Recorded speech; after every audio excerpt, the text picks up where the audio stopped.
right, good morning, everyone. We've been focusing a lot in this class on tension members, and we haven't really looked at the design of them yet, but we focused on how they might fail either in ultimate limit states, causing partial or full collapse of the structure, or more recently in serviceability limit states.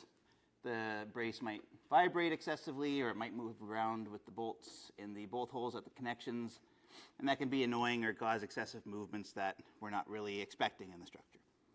So we've talked about how to quantify the strength of a tension member in terms of how it might fail, either through yielding or through fracture at the connection. We quantified how we have to make sure the brace is sufficiently stiff using this L/R ratio, and we quantified the potential resistance associated with the bolts slipping in the bolt holes. Okay, today we're actually going to start putting these pieces of the puzzle together to think about and quantify or propose a procedure with how we might actually design a tension member that has bolted connections.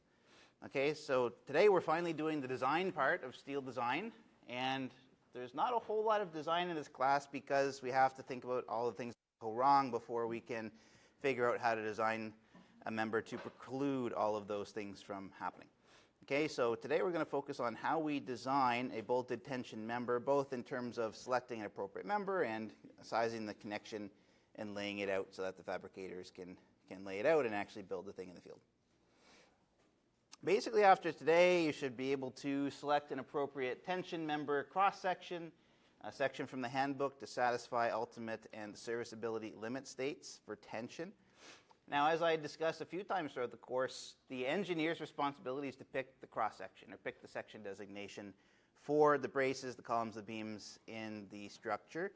The consultant or the primary structural engineer does not usually design the connections. Okay, so there's engineering that happens during engineering, and there's engineering that happens during the post-engineering side where the fabricator actually has to size and lay out some of the connections based on the force provided. So as the primary engineer, we have to select a member and specify the factory tension force we designed the member for.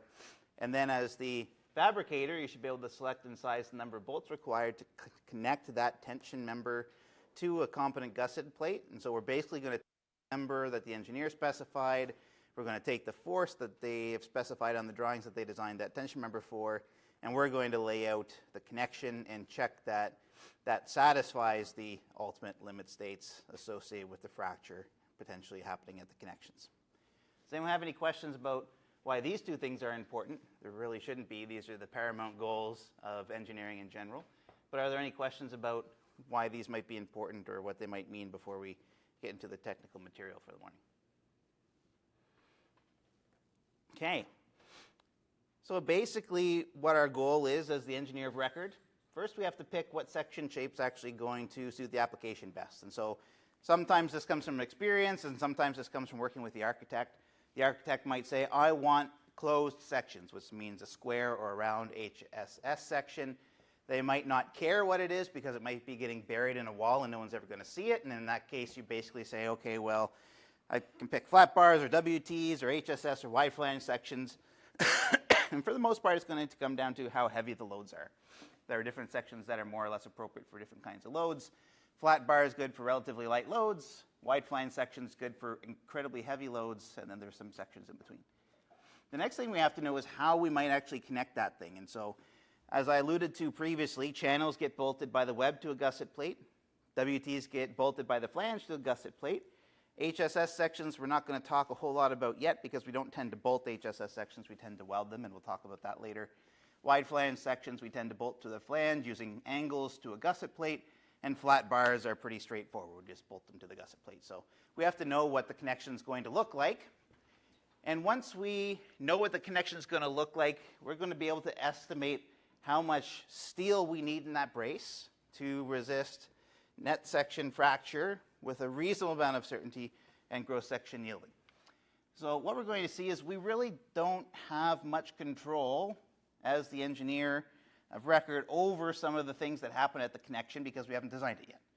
But if we know how we connect it typically, then we can have an idea of how to control for some of those things so that at least we're giving the fabricator enough steel that they can make a connection work.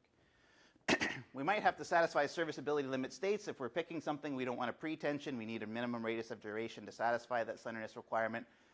or we have to specify a means of mechanically preloading that brace in tension during the installation process so that they can remove the slack if we're using a flat or round bar, for example. We have to select a section based on what's going to work in terms of what's best suited. We have to actually pick the actual section designation that would work to satisfy the ultimate and serviceability limit states. And our job more or less ends once we draw that or have the technician draw it on the elevation drawings with the section designation highlighted and the factored axial force listed. The fabricator is going to say, okay, I have the section, I know what the section is, and I have the factored axial force. I need to make a connection work. And so I need to figure out how many bolts I'm going to have, where they're going to go. And once I have a layout, I'm going to make sure that once I start poking those bolt holes in the section, I'm not developing any kind of block shear failure, net section fracture. And primarily, I have a lot of control as the fabricator over the bolt shear and bolt bearing resistance because I'm picking that number of bolts, generally speaking. Okay, so we're going to follow through this process, and I'll give you some ideas as to how we might be doing some of these things. Does anyone have any questions about what the responsibility division is here between the engineer of record in terms of what they're responsible for, or the fabricator and what they're responsible for before we proceed through the process of getting this done? Okay, so basically we're going to have to figure out, as the engineer of record, some of these things are simple, but the thing that we haven't really done yet is figure out how to estimate the cross-sectional area required to satisfy gross section yield and net section fracture. I want you to just think for maybe 30 seconds or so. I'll ask you to pair up or think independently for a little bit. How could we approach calculating the minimum area that we need in the brace so that we're providing enough steel both to prevent gross section yielding and that we're giving enough steel to the fabricator that they can make net section fracture work once they start to poke bolt holes in this thing? Take 30 seconds or so, think about what we might do as the engineer to quantify how much area we should be providing so that the fabricator can actually make this thing work when they go to build it.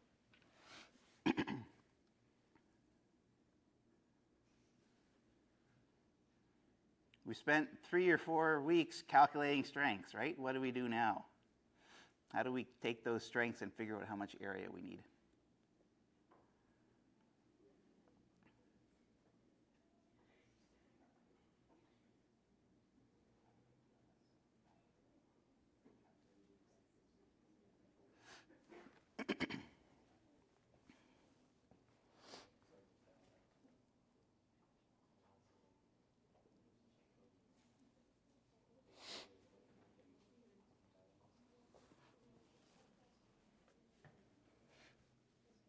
Anyone have any ideas?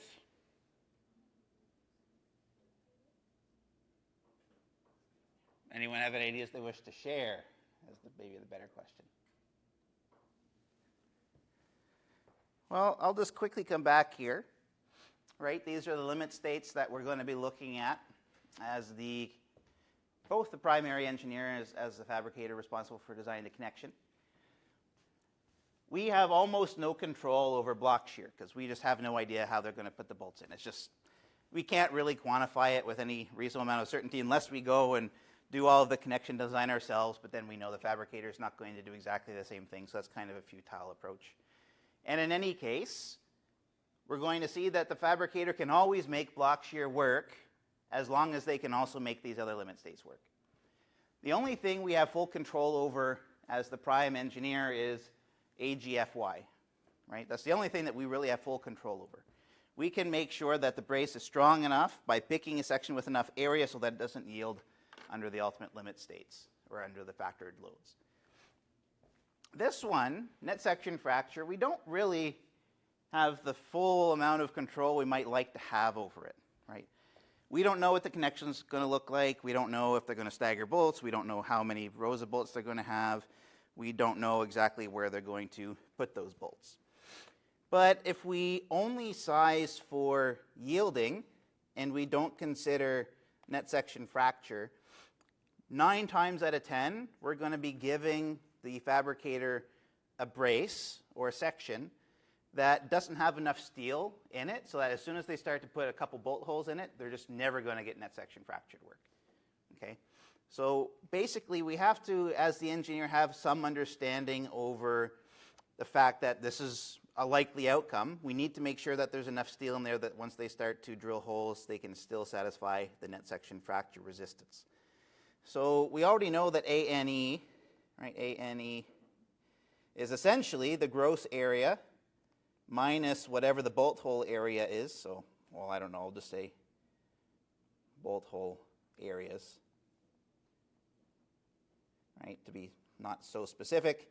And then, depending on the type of section, we also have to multiply that by a shear lag factor, right, because the entire net section is not going to be effective because we're not connecting all the components most of the time. For flat bars, SLF is 1, and we're just dealing with the both areas.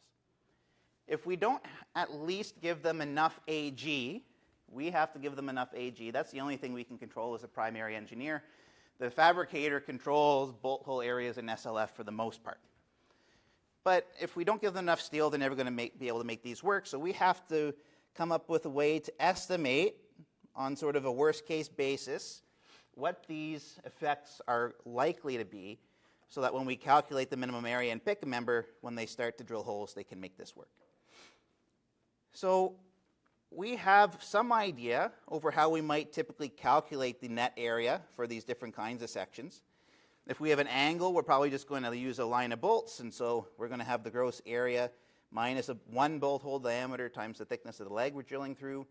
Channels, we tend to arrange it in a rectangular pattern with a couple bolts, and so we take AG and minus 2 dB times W. For WTs, it's quite similar except we're bolting the flange.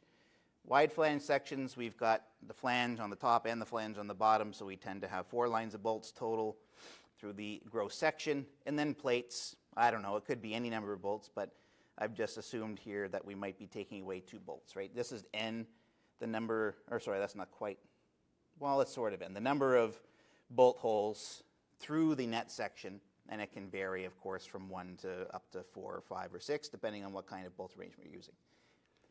I don't know what the bolt hole diameter is. I don't really know what the number of bolts they're going to have through the net section will actually be, but if I can use a reasonable approximation of these numbers for number of bolt hole diameters, and I figure, well, maybe they'll use a 1-inch bolt, we can approximate that the net section factor, the ratio of the net area once the bolt holes are removed to the gross area, might work out to be something like this most of the time. And so for angles, something like 80% of the gross area is left in the net area, similar for channels. WTs, Ws, and plates, 0.75 and 0.7 here respectively. Now you can sort of go through an exercise like this, right? You can list out all the properties. You can say, okay, for a 1-inch bolt, if I take 2 bolt hole diameters away from the thickness of the flange of a WT and calculate the ratio of AN to AG, you can do this for a bunch of different sections. When I did that, I got something that was, in the most critical situation, something like 0.75. Okay, so I've kind of gone ahead and done this work for you. You don't need to go ahead and do that, but on average, if we consider what the net section is versus the gross area, we get ratios something like this. And I'm going to call that a net section factor. So that's just the factor of the gross area left over in the net section. Does anyone have any questions over what that number is intending to represent here before we continue on? The next thing that you could do is estimate what the shear lag factor is likely to be. We talked about shear lag factors in lecture 13. And we saw that for different situations, if we just followed CSA S16, I think it's clause, I don't remember, 12 maybe, that had some idea as to how we might handle shear lag for these different kinds of connections. If we had angles and we had fewer than 4 transverse lines of fasteners, the worst case was 0.6. And so if we're not 100% sure how many fasteners we're going to use, we'll just say, well, let's be conservative. We don't know if they're going to use 4 or more. And so we'll assume that they're using less than 4, and so we'll use a factor of 0.6 instead of 0.8.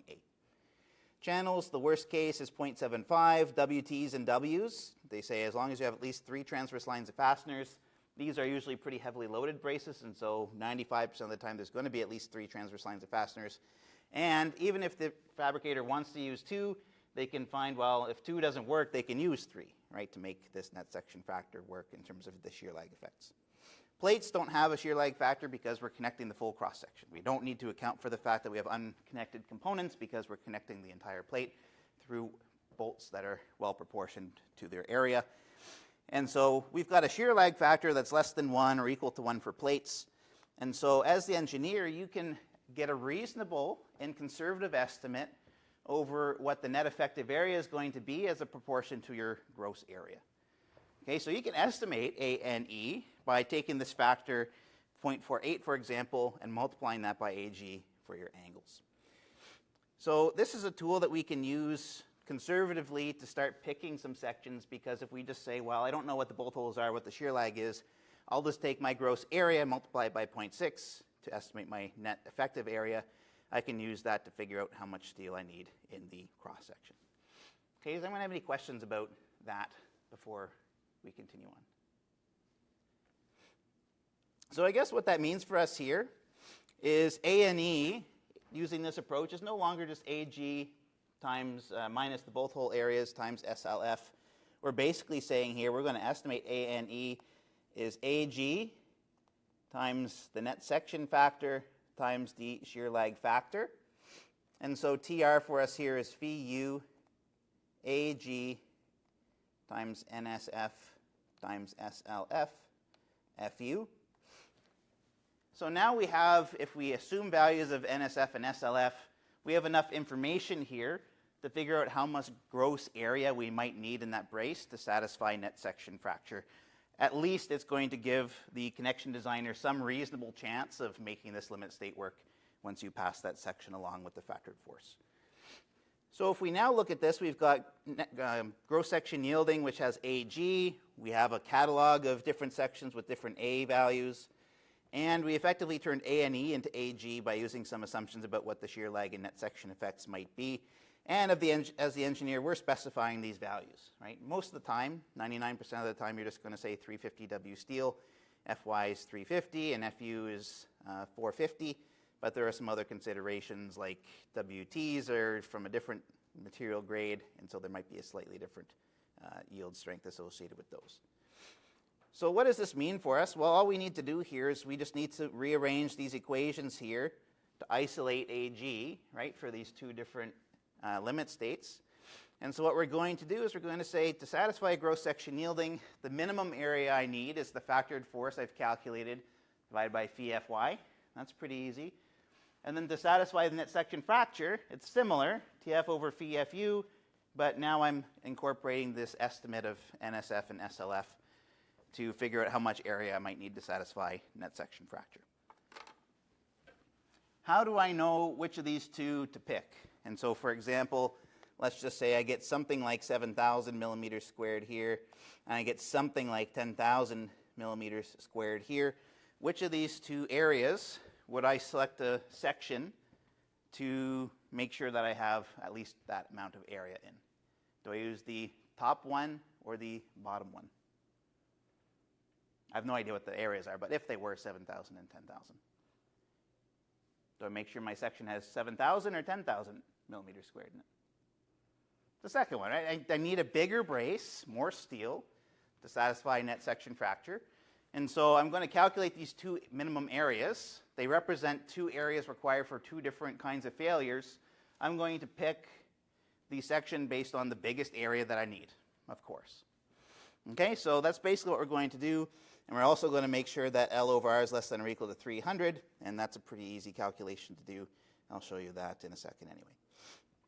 Are there any questions about what exactly it is we're trying to do here with these two expressions and what the result might be in terms of a section we might have to pick from based on those areas? Okay, some things we need to consider. If you're doing something weird, if you're designing the connection, you should at least provide an intended typical connection arrangement. You're not designing the connection, but it doesn't mean you can't say, I'm assuming the connection looks something like this.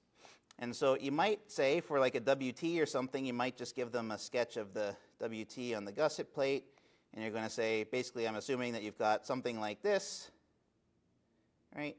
I've got a gusset plate, and I've got 3 transverse lines of fasteners, 3 bolts on each side. You're not specifying the bolt diameter. You're not specifying the hole diameter. You're not specifying any spacings. You're just saying, I know that you're going to bolt this by the flange to the gusset plate, and that's how I've designed this brace, assuming that you're going to be connecting it to the gusset plate using some bolts through the flange. That will stop them from doing something silly like trying to cope the flange and stem connecting, the WT. That's about the silliest thing that you could possibly do, but I've seen it. Okay, so you want to make sure that the intent of the design is communicated to the fabricator. They're going to take over on the sizing and the spacing and the arrangement of the bolts, but you have to make sure that they're doing this and not this if this is the kind of connection arrangement you're designing for. Right? Makes sense. You also have to make sure that if coming back to this point, some young engineers might say, well, I'm just going to satisfy gross section yielding because that's all I can do, and the connection designer has to do what they can do. If the connection designer goes through this and says, actually, I need like 50% more steel in this cross section to make this work, they're not going to be very happy, and they're going to start hammering you with RFIs, which is request for information. You gave me a brace that cannot work for bolting. I'm either going to have to spend 20% more money welding this thing to make sure that I can get the full net section, or you should pick a different brace for me. 95% of the time the engineer made a mistake and they're going to pick something different. The other thing is you have to make sure, like I said, you're giving a shape that's going to work with the architecture, and so if it needs to fit within a wall, you want to make it small. Oftentimes, if you're using cold form steel studs to frame a wall up, they're usually 6 inches, so you might pick a 6x6 HSS or a wide flange section with a 6-inch wide flange so that they can make all that work. Not super important for us here, but some things that might be important for you later in your career. Are there any questions about what the hell we're doing here, why we might have to consider some of these things practically speaking as the engineer, or anything else we've talked about so far before we start talking about the fabricator's responsibility? Oh, that's good. This should be up here. The line should be here. I kind of got that thrown off, apparently, going from PowerPoint to presentation mode. Basically, the fabricator needs to figure out how many bolts we need.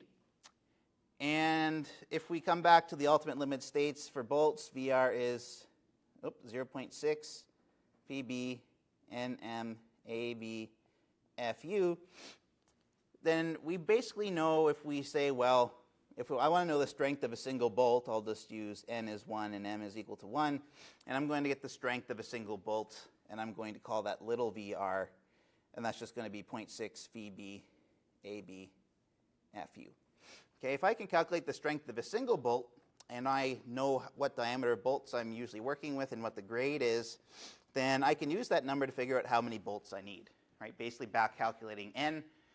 And so if I'm trying to satisfy the bolt shear requirement, I know that the number of bolts I'm going to need is going to be the factored force I'm given on the drawings divided by the shear resistance per bolt. Normally, you're not trying to pick between anything of 1/2 inch to 1 1/4 inch with different material grades.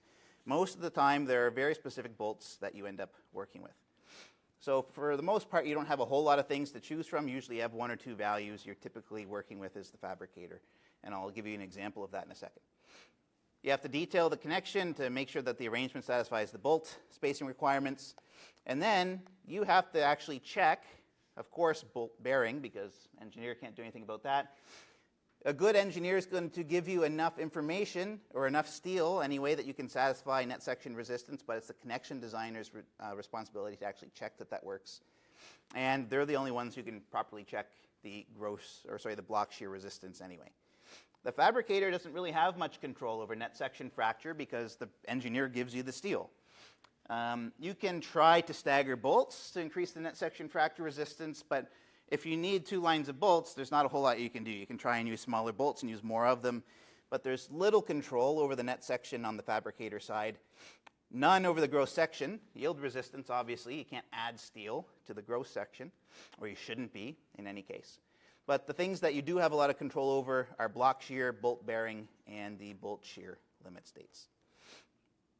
So you might say, okay, well, I don't want to have to do this calculation every single time, and that's fine because the CISC handbook on page 3-8 gives you a nice little design tool here. It basically says for these different bolt diameters and these different material grades, if the threads are excluded or intercepted, these are the shear resistances per bolt. Okay, so you can just basically go look these up. These are the 0.6 phi AB FU values, right, over here on the excluded side, and multiplied by 0.7 over here on the threads intercepted side. There are a couple bolts that are more often used than others. More often, you're going to see that 3/4 and 7/8 inch bolts tend to be A325, where 1 inch and 1/8 tend to be A490. Ocean Steel and York Steel, they're local fabricators here, St. John and in Fredericton, Ocean Steel being in St. John and York being in Fredericton.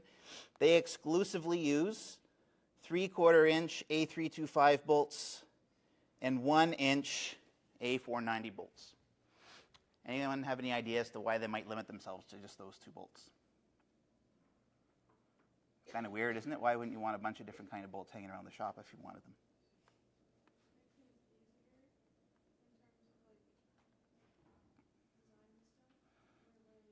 Yeah, one or the other. Designing stuff simplifies the process. They only have to buy 2 bolts, right? So they can buy in bulk. They don't have to buy across a bunch of different diameters and grades. What else is easier? The other thing that's easier is it's easy to differentiate a 3/4 inch bolt from a 1 inch bolt than it is to differentiate a 3/4 inch bolt from a 7/8 inch bolt. Someone's in the field, they pick up a bolt, they're going to know right away if they put it through the hole that it's too small or too big. Visually, it's easy to tell 3/4, 1 inch, and the heads are marked differently. So if you see A490, you know it's an inch. If you see A325, you know it's 3/4 of an inch. There are fewer field installation issues just because they're visually different. Okay, so it's simpler from a design process, simpler from a procurement process, and simpler visually speaking when you're actually trying to build this thing. Okay, so we're going to go through a quick example, well, not that quick, it's one of the longer examples, with respect to how we would design the brace for, we're going to look at this one, and we're going to design these as if they're tension-only bracing. But we're going to look for the loads in this direction. We had earthquake, we had wind, we had dead notional loads, live load notional loads, and snow load notional loads. We're going to look at the factored tension force on that bottom brace for the loading in this direction, and we're going to pick a section that works and try to arrange some bolts. Okay, so we've got tension-only bracing in our example structure. We had a tension force of 2398 from earthquake loads. You can see that in example 8 lecture notes. Go look at those, please. From lecture 9, we had 9.8 kilonewtons from live load notional loads, 47.5 from dead load notional loads, 8.5 from snow load notional loads. Again, in the example notes, please go look at those. And 328 kilonewtons from wind, again, in lecture 7 example notes. Please go look at those. The brace length, I'm just going to assume, is based on the width, which is 7.5 meters, and the height, which is 4.5 meters. Right, length is the square root of 4.5 squared plus 7.5 squared, and that gives me 8.75 meters. Okay, so that's where that value here comes from. We've got a length of 8,750 millimeters. Now that's going to be the longest it could possibly be. Of course, it's going to be slightly shorter because it's not going to go to the center line of those. There's going to be a gusset plate here, and so the brace is going to be shorter. But for preliminary design, it's a reasonable estimate of what the length of the brace is going to be. So what we have to do here is select a cross-section as the primary engineer of record that's going to satisfy ultimate and serviceability limit states that we can control. And then we're going to pass it off to the fabricator, and they're going to select the size and number of bolts required to connect a given cross-section to a competent gusset plate and sketch the acceptable connection layout. Okay, so there's 2 parts, and it's split this way because they're different people's responsibilities, ultimately. Does anyone have any questions about what we're trying to do in this example before we continue? Okay. So the first thing we need to do is we actually need to figure out what the ultimate limit state's factored force is going to be, right? Factored load. So the engineer's done their structural analysis, and we figured out that these were the loads from the specified load cases. I think it's pretty obvious here, to me anyway, that the factored tension force is going to be governed by the load case 1.0 dead plus 1.0 E plus 0.5 L plus 0.25 S. There's no way that wind load is going to result in more force than earthquake load. And the only other thing we can properly compare this to is 1.0 dead plus 1.0 earthquake. And we'd be omitting live and snow, notional load effects from the brace force. That's going to result in a smaller load. And so I know that from inspection, basically, this is going to maximize the factored tension force acting on my brace. Okay, so TF for me is going to be 1.0 times the dead load, which was 47.5 kilonewtons, plus 1.0 times the earthquake loads, which was 2398 kilonewtons. I'm just going to check that. 2398. Plus 0.5 times the live load, notional loads. I should keep referring back to this document so I don't go back and forth between slides. Of 19.8 kilonewtons, plus 0.25 times the snow load, 8.5 kilonewtons. That's going to give me a factored tension force of 2,457 kilonewtons. Okay, so we went a little bit through how we might complete this exercise using STAAD Pro in the lab this week. We looked at the different lateral forces acting on the members or the model of our brace frame. We did the structural analysis for each of those, and then you included the load combinations. If you did all of those based on the loads on the slides, you can double check your STAAD Pro force against the one that we're calculating here by hand to see how similar they are or are not. Does anyone have any questions or concerns over how we got that number or what it means? Okay. So that's our factor tension force. Now what we need to do is come back here and see how much area we're going to need in our brace to satisfy the associated ultimate limit states. Okay, so we can start with either, right? We can do A min is TF over phi Fy, which is the 2,457 kilonewtons, or more specifically, I should probably be converting this into newtons, right? So that when I divide it through by megapascals, I get millimeters squared. I'm going to use 0.9. And let's just assume I'm going to be using 350W steel, so I'll have 350 MPa. The minimum area I need to satisfy the gross section yielding limit state is 7,801 millimeters squared. Does anyone have any questions about how we got that number or what that number means for us? So for the next one, we can look at A min. That's going to be TF divided by phi U FU times the net section factor times the shear lag factor. Again, these are not exact values, but they're estimates that the engineer might use to make sure there's enough area going into that brace. So now we're coming back into this situation here and we're saying, okay, well, this is where we have to decide what kind of section we're actually going to be using. And so the first step, before we even should have done starting any of those numbers, is we should determine what section shape is going to best suit the application and have an idea as to how the fabricator might actually connect the section.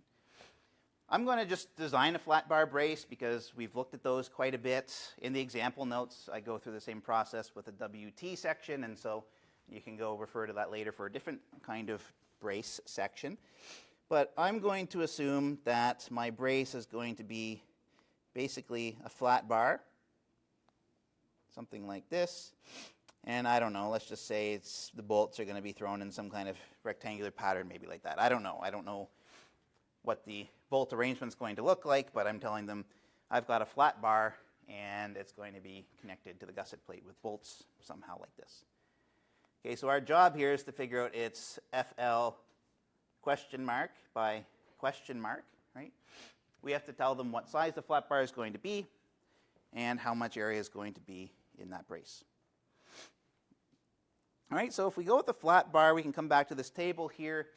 My estimated net section factor is going to be 0.7.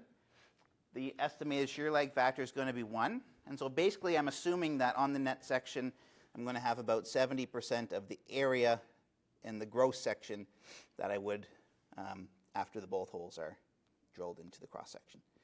Okay, so I get the 2457 times 10 to the 3. I'm going to divide that by 0.75 times 450 for 350 MPa steel, 350W steel. I'm going to multiply that by 0.7 and 1. And if I do that, I get a minimum required area of 10,402 millimeters squared. Okay, so looked at gross section yielding, needed this much steel, looked at an estimate of what I think the net section fracture resistance might look like, back calculate an area that's this, 10,402. Which one of these do we pick to size the brace accordingly?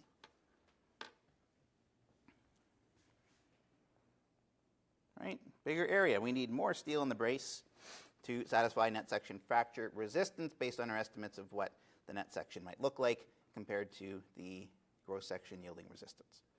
Okay, does anyone have any questions about these two numbers, how we got them, and why we're going to be, taking this number forward to proportion the flat bar brace we're designing? Okay.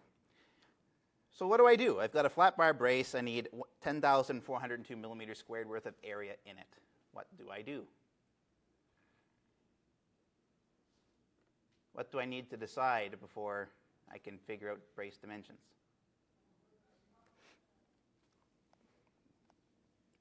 Well, my flat bar is going to look something like this, right? It's got a thickness, and it's got a width. It's a rectangle, so it's not hard to calculate the area, but we need to decide something about this section before we can calculate what W and T should be. What do we need to decide on before we can figure out what W and T should be? We can either use a really thin plate and make it really big. We can use a really thick plate, make it not very big. Right? What should we decide on?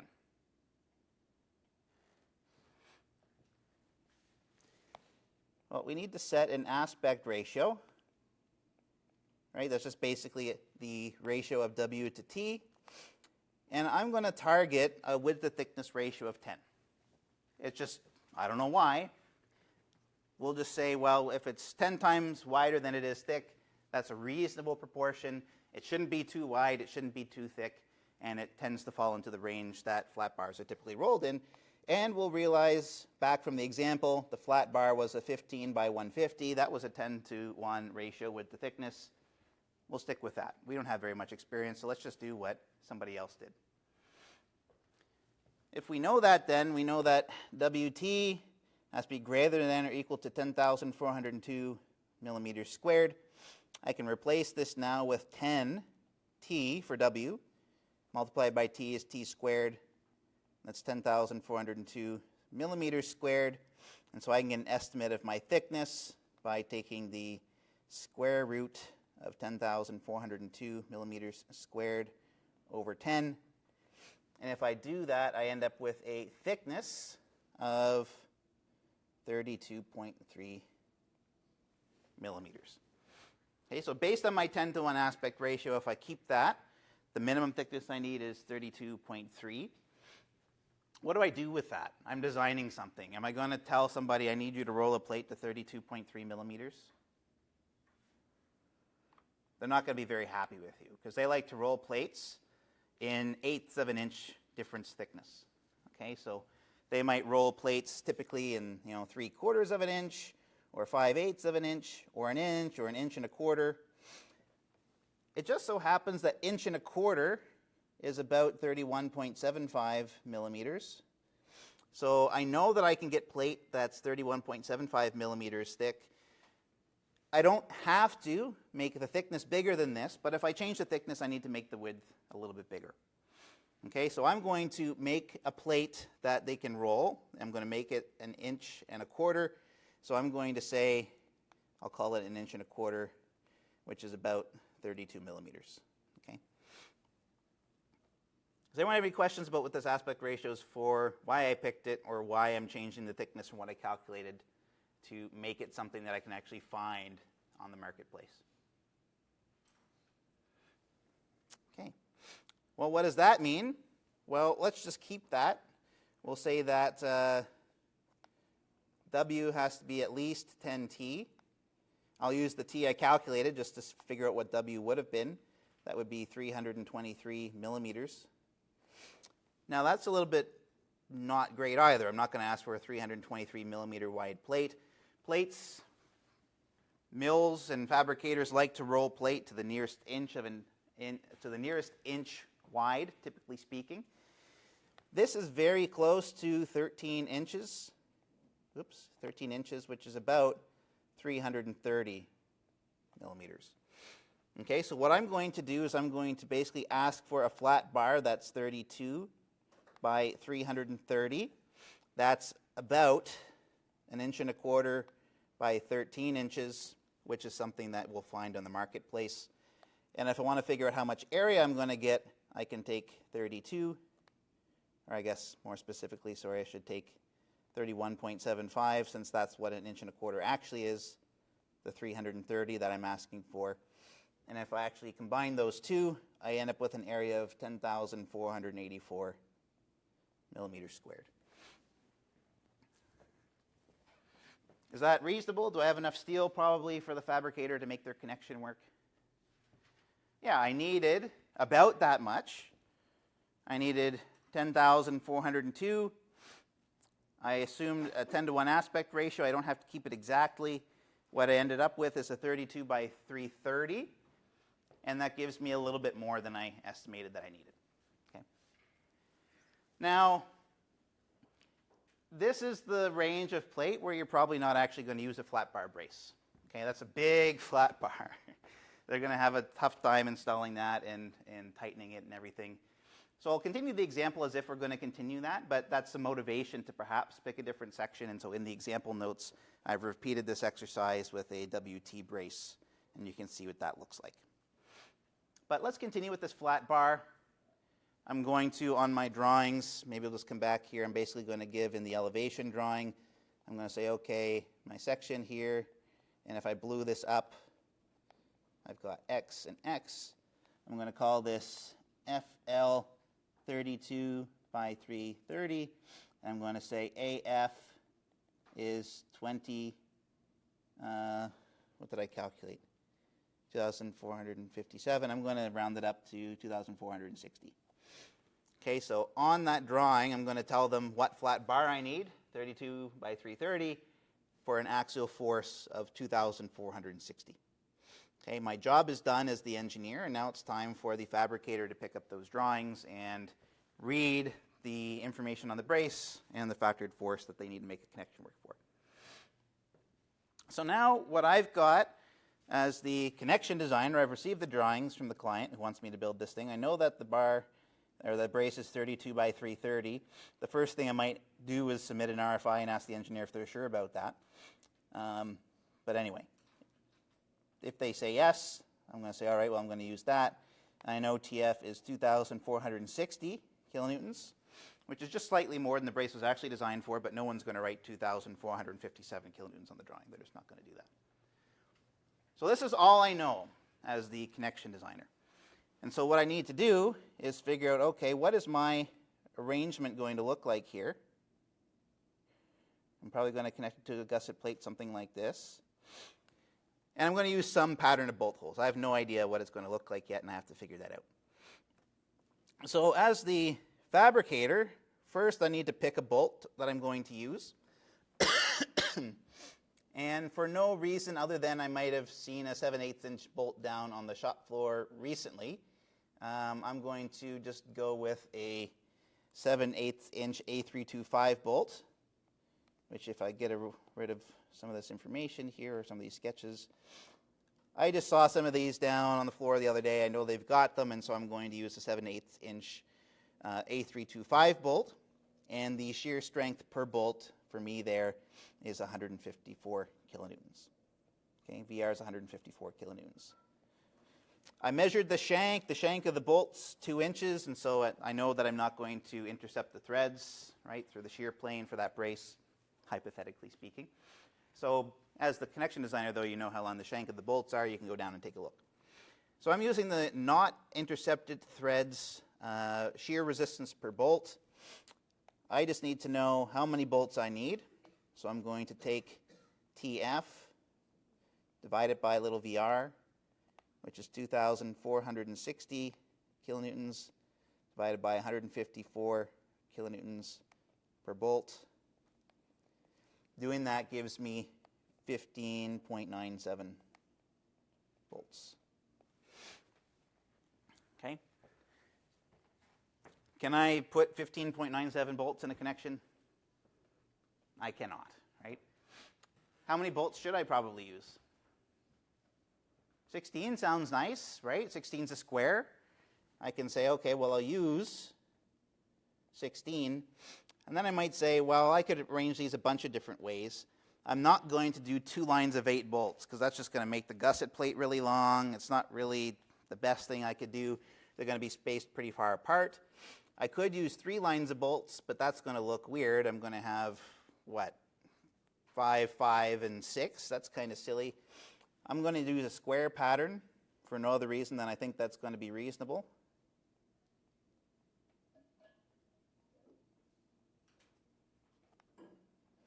Okay. I am going to set, or maybe what I'll do is I'll set an edge distance. Let's just say, or no, I won't do that. Let's say I'll do 80 millimeters between each bolt. 80, 80. And I'll do the same thing over here. That's pretty standard. And in lecture 15, we talked about spacings, and it has to be between something like 75 and 180 millimeters as a center-to-center spacing is pretty typical. And then we check that the edge distance works. If we have this, we have an edge distance that's about 43 millimeters, right? So the edge distance would be the width of the bar, which is 330, minus 3 times the pitch, which is 80, divided by 2. And if I do that, I get something like, I think, 46 millimeters or so, which is acceptable as an edge distance. And I can just set this to be whatever I need it to be. I'll just say I've got an end distance here of about 40 millimeters. Okay, so these are all just practical, most likely going to be used as the values for pitch, edge, and end distance.